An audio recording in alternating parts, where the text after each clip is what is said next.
Hi అండి. Welcome back to Siri home kitchen. ఈరోజు recipe కొబ్బరి పాలన్నం అండి. ఈ కొబ్బరి పాలన్నం చాలా ఈజీగా చేసుకోవచ్చు. చాలా టేస్టీగా ఉంటుంది. ఇక్కడ కొబ్బరి పాలన్నంలోకి నేను చికెన్‌తో తీసుకుంటున్నాను అండి. మీరు పెరుగు చట్నీ, బంగాళదుంప కుర్మాతో అయినా తీసుకోవచ్చు. ఇక్కడ నేను ఒక గ్లాస్ బియ్యాన్ని ముందుగానే కడిగి 2 సార్లు పక్కన పెట్టుకుంటున్నాను. బియ్యం నానేలోపు మనం ఇక్కడ కొబ్బరిని పాలను తీసుకుందాము. ఇక్కడ నేను ఫ్రెష్‌గా ఉన్న ఒక కొబ్బరికాయని మొత్తాన్ని తీసుకున్నా అండి. ఇలా సన్నగా ముక్కలుగా కట్ చేసుకొని మిక్సీలో వేసి ఒకసారి బాగా కడిగాక దీనిలోకి కొంచెం కొంచెం వాటర్ వేసుకుంటూ, అంటే మనకి ఒక గ్లాసు బియ్యానికి 2 గ్లాసుల వాటికి పాలు పడతాయండి. దానికోసం మనం 3 గ్లాసుల వాటర్‌ని వేసుకొని ఈ కొబ్బరి అనేది గ్రైండ్ చేసుకోవాలి.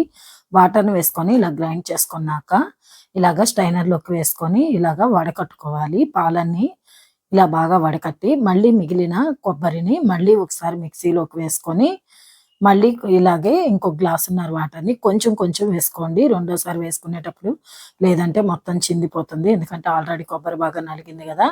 ఇలాగా బాగా గ్రైండ్ చేసుకొని ఈ వాటర్‌ని కూడా మనం వడకట్టుకుందాము. ఇలా పాలన్నీ వడగట్టాక ఇక్కడ కొబ్బరి అనేది మిగిలింది కదండీ! దీన్ని నేను వేరే ఏదైనా రెసిపీ కోసం వాడుకుంటాను. ఎందుకంటే బాగా ఇందులో డ్రైగా ఏమీ వత్తకుండా కొంచెం వాటర్ అనేది ఇందులో ఉంచేసి పక్కన పెట్టుకుంటున్నాను. మీరు ఒకవేళ ఎక్కువ రైస్ తీసుకుంటే గనక మీరు ఇంకొంచెం వాటర్ వేసుకొని ఈ పాలని తీసుకోండి. ఎందుకంటే మీరు 3 గ్లాసులు చేస్తే 2 కొబ్బరికాయలు కరెక్ట్‌గా సరిపోతాయి. పాలనేవి మరీ పలచగా ఉన్నా సరే రైస్ అంత టేస్ట్‌గా ఉండదండి. కొంచెం చిక్కగానే ఉండాలి. చూడండి, ఇలా మీరు గరిటె పెడితే గరిటెకి ఇలా అంటుకొని కనిపించేంత చిక్కగా ఉంటే మీకు రైస్ అనేది మంచి టేస్ట్ వస్తది. ఇవి పక్కన రైస్‌లోకి నేనిక్కడ ఒక పెద్దది ఉల్లిపాయని తీసుకున్నానండి. ఉల్లిపాయని సన్నగా కట్ చేసుకుందాము. ఇలా బారుగా ముక్కలుగా కట్ చేసుకోండి. ఇలా బిర్యానీలోకి ఉల్లిపాయ అనేది బారుగా ఉంటేనే బాగుంటుందండి. ఇలా 5 పచ్చిమిర్చిని ఇలా బారుగా చీలుకొని పక్కన పెట్టుకుందాము. ఇప్పుడు స్టవ్ వెలిగించి ఒక గిన్నె పెట్టుకొని ఆయిల్ వేసుకోండి. ఆయిల్ వేడయ్యాక దీనిలోకి 6 లవంగాలు, 1 ఇంచు చెక్క, 4 యాలకులు, జాజి పువ్వు 1, జాజి పువ్వు, జాపత్రి, షాజీరా, బిర్యానీ ఆకు వేసుకొని దీనిలోకి ఒక 10, 12 మిరియాలను కూడా వేసుకోండి. మిరియాల వల్ల మంచి టేస్ట్ వస్తుందండి. దీనిలోకి నేను ఇక్కడ ఒక 20 జీడిపప్పుల్ని ఇలాగ చిన్న ముక్కలుగా చేసుకొని వేసుకుంటున్నాను. జీడిపప్పు పూర్తిగా ఆప్షనల్ అండి. మీకు ఇష్టమైతే వేసుకోండి, లేకపోతే లేదు.